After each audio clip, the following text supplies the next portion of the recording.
ये कार्यक्रम सत्य घटनाओं से प्रेरित है और ये उन आपराधिक घटनाओं का नाट्य और काल्पनिक रूपांतरण है। इस कार्यक्रम का उद्देश्य किसी को अपराधी ठहराना, किसी अपराध का फैसला सुनाना या अपराध को लेकर लोगों के दृष्टिकोण को प्रभावित करना नहीं है। इस कार्यक्रम का उद्देश्य किसी व्यक्ति, संस्था, संगठन या किसी समूह के व्यक्तियों, लिंग, जाति, समाज, संप्रदाय, धर्म या क्षेत्र की निंदा या अवमानना करना नहीं है। इस कार्यक्रम में किसी भी मत, विचारधारा या बयान आदि को लेकर किसी भी तरह के विवाद या मतभेद के लिए चैनल या HT मीडिया लिमिटेड किसी भी तरह से जिम्मेदार नहीं होगा। इस कार्यक्रम को सुनने के लिए दर्शकों को अपने विवेक का इस्तेमाल करने की सलाह दी जाती है।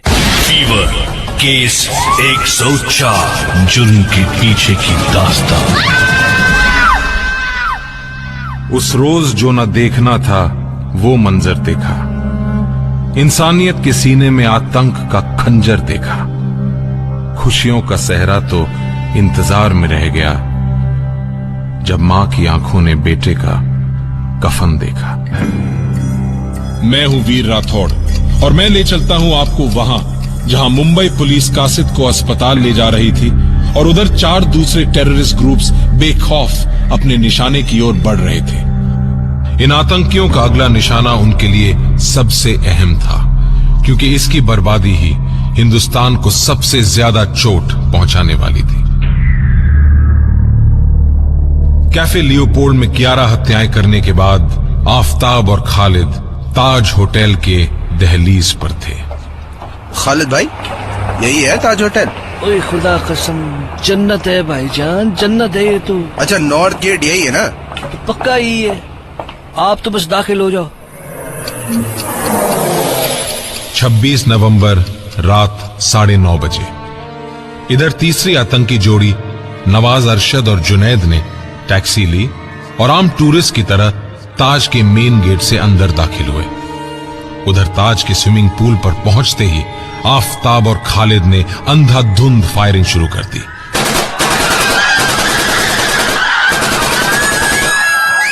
उनकी फायरिंग की आवाज सुनकर इधर नवाज अरशद और जुनैद ने लॉबी में भी अपनी AK-47 के ट्रिगर्स दबा दिए।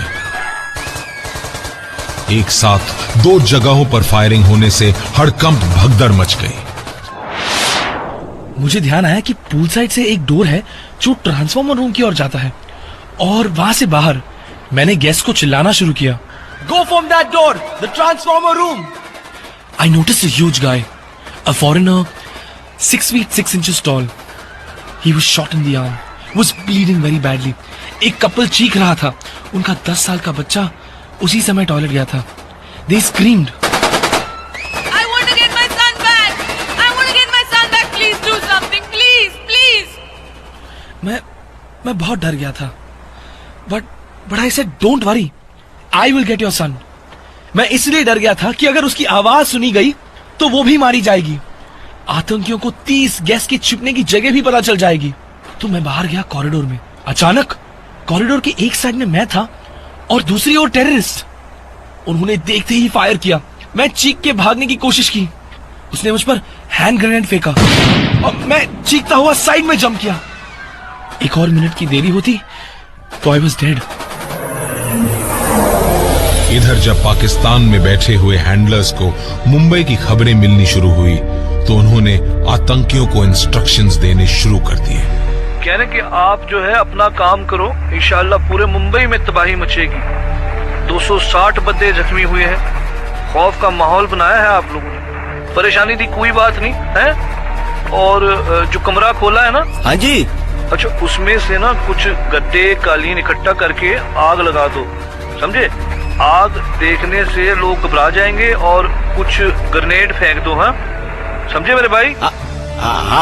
हाँ जी, इंशाल्लाह। अल्लाह हाफिज भाई, अल्लाह हाफिज।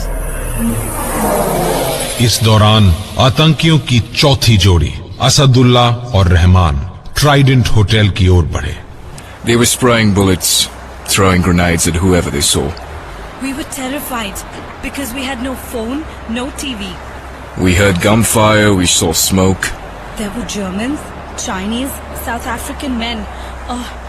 We held on to each other's hands. There was blood all over the floor. Asadullah और रहमान ने टिफिन रेस्टोरेंट में RDX बॉम्ब प्लांट किया, जिसके धमाके ने कईयों की लाशें बिखेर दी।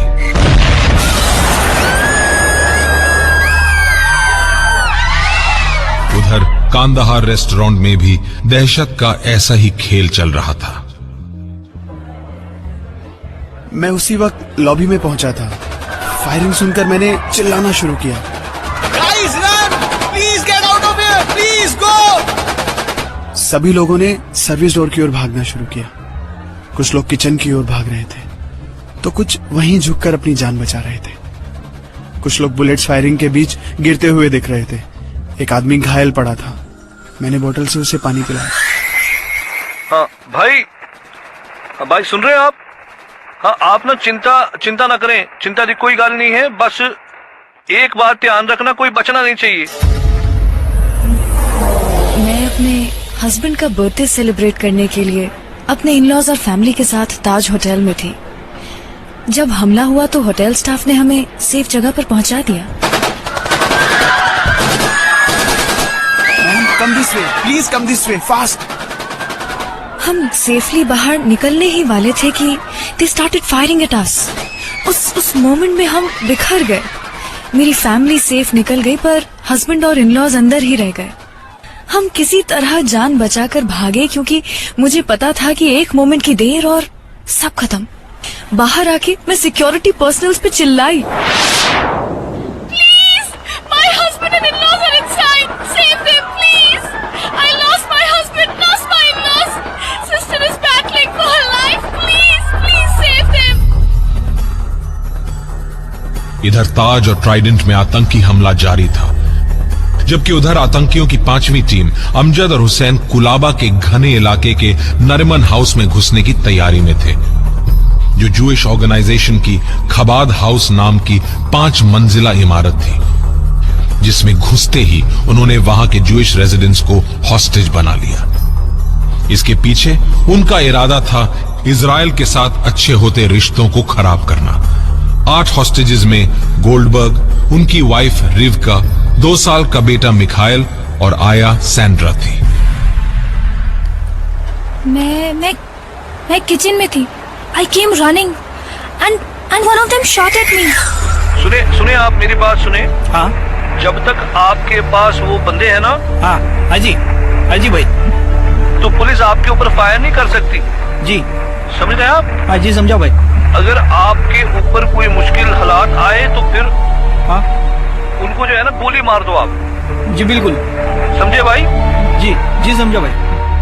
बातें खत्म होते ही अमजद और हुसैन ने फिर से फायरिंग शुरू कर दी। इस बार उनका निशाना नारिमन हाउस के आसपास की इमारतें थी, जिसमें 3 औरतों सहित 8 मासूम मारे गए। जब टेररिस्ट वहां एंटर हुए तो फिर फायरिंग शुरू हो गई और मैंने अपने वाइफ का हाथ फटाफट से पकड़ा और हम टेबल के नीचे छुप गए।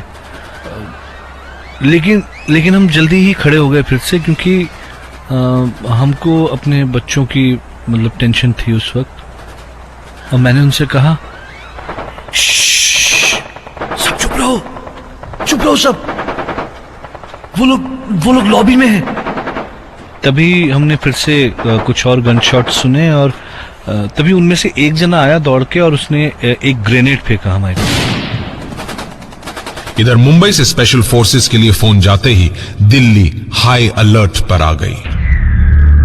प्राइम मिनिस्टर ने तुरंत एक इमरजेंसी क्राइसिस मीटिंग बुलाई और जल्द ही 200 एनएसजी कमांडोज की एक टीम की मुंबई रवानगी की घोषणा हो गई। Hurry up! Fast! Get in fast! 26 दिसंबर देर रात 1 बजे टेरर अटैक के घंटों बीत जाने के बाद भी मुंबई के 3 लैंडमार्क आतंकियों के कब्जे में थे, खबाद हाउस, ताज और ट्राइडेंट होटल। ट्राइडेंट होटल के कॉरिडोर में आतंकी AK-47 और ग्रेनेड से लैस चहलकदमी कर रहे थे, जबकि पाकिस्तान में बैठे उनके आका मीडिया कवरेज बड़े ध्यान से देख रहे थे। अच्छा, आग तो लगी है ना? हाँ जी। जब वो शोले नीचे नजर आएंगे ना, तब वो भागेंगे परेशान होके, समझ रहे? तो नीचे ग्रेनेड डाले हैं ना? हाँ जी। हाँ, तो 15-20 मिनट बाद जो है ना 2-3 ग्रेनेड का इस्तेमाल और कर लें, आग बनी रहेगी ऐसे। 26 नवंबर देर रात 2:30 बजे आखिरकार लगभग 2:30 बजे पर Indian navy commando unit Marcos और इंडियन आर्मी की कई दूसरी यूनिट्स मुंबई पहुंच चुकी थी और मार्कोस का ऑपरेशन डार्क टॉर्नेडो शुरू हो गया। Give us our fire! Come on, this way, come with us! Mumbai के इतिहास की सबसे खतरनाक दास्तां का शेष भाग हम लेकर आएंगे कल इसी समय सिर्फ फीवा 104 FM पर। सुनते रहिए केस 104। और हां, सजग रहिए, क्योंकि अगर मैं और आप बदल गए तो सिस्टम के तो बाप को भी बदलना होगा। फीवर केस 104 जुर्म के पीछे की दास्तां।